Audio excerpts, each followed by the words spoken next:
Hello everyone, and thank you for checking us out.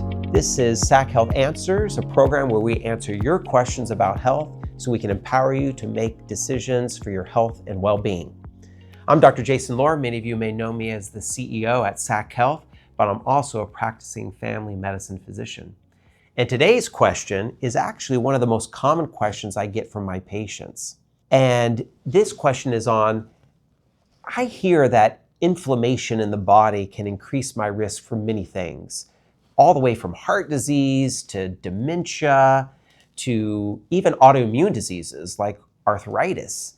Like, what can I do to help prevent this inflammation and help prevent some of these things that could happen in my heart or my brain or even in my joints?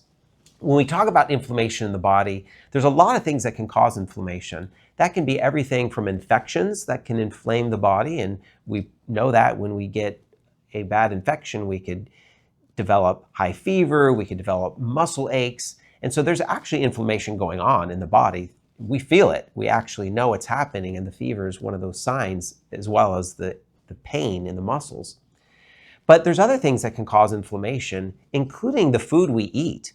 Many people don't realize that the food that we eat on a regular basis can actually inflame the body. Studies show that when we eat refined sugars or simple sugars, including for the majority of us, it comes typically from drinks, soda or juices that are heavy in sugar, that sugar exposure actually inflames the body.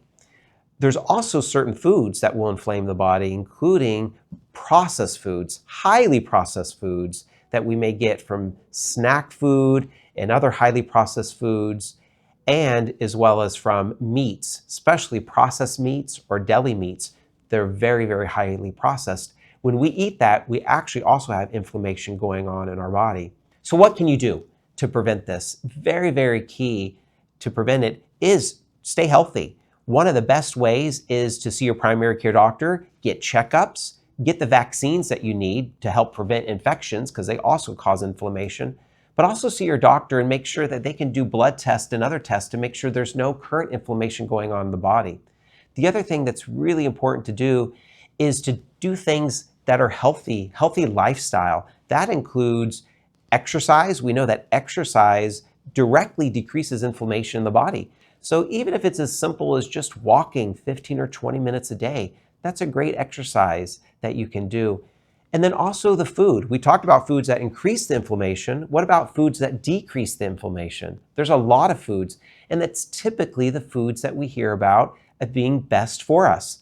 When your mom told you to eat your vegetables, she was talking about an anti-inflammatory diet. She may not have known that term, but she knew what she was talking about. So vegetables, fruits, whole grains, those are the best type of foods that actually will decrease inflammation. Thank you for joining us for another episode of SAC Health Answers. Remember, your primary care doctor is your key and your partner to your health and well-being. Hope you can join us for our next episode.